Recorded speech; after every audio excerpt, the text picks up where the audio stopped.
السلام علیکم. باتیں تو ساری ہو چکی ہیں، ماشاء صاحب نے بتا بھی دی ہیں. بس 2 منٹ میں اپنی بات کو ختم کریں گے. نحمدہ و نصلی علی رسولہ الکریم. اللہ تبارک تعالیٰ کا بہت بڑا احسان و کرم ہے جس نے ہمیں مسلمان بنایا، اور دوسرا سب سے بڑا احسان اور اس کا کرم یہ ہے کہ ایمان والا بنایا.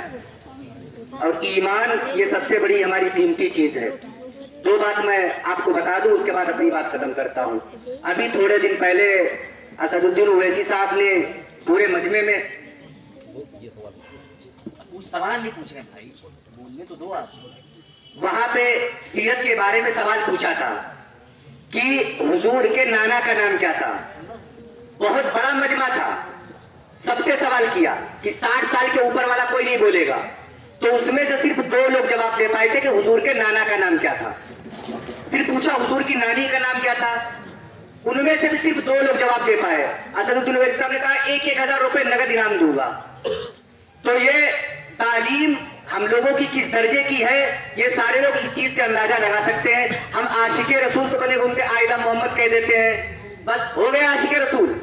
نمازیں ہم نہیں پڑھ رہے، قرآن ہم نہیں پڑھ رہے، حج ہم نہیں کر رہے، زکات ہم نہیں دے رہے، صدقہ خیرات ہم نہیں کر رہے، اور عاشق رسول خالی میں نے ہم کے لیے کہہ دیا آئلہ محمد، بس ہو گئے عاشق رسول. عاشق رسول میرے بھائی اس کو نہیں کہتے.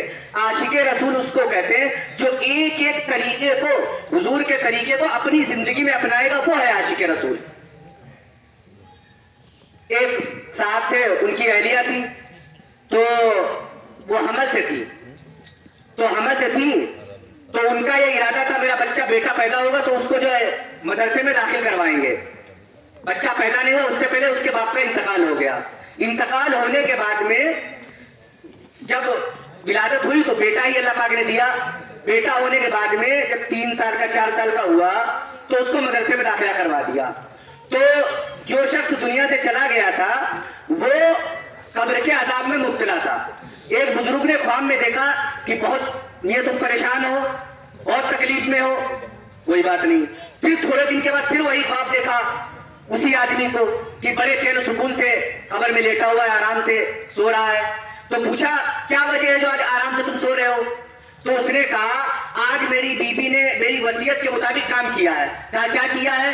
کہا میرا بیٹا تھا 4 سال کا، آج اس کو مدرسے میں داخلہ کروایا ہے اور مولوی صاحب نے بسم اللہ پڑھوا کر الف کہا ہے. اللہ پاک نے اس الف کی برکت سے میرے اوپر سے عذاب ہٹا دیا ہے. آپ سمجھیے، اندازہ لگائیے.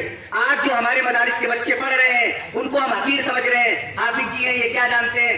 مولانا صاحب ہر جگہ کام آتے ہیں، یہ تعلیم ہی کی برکت ہے.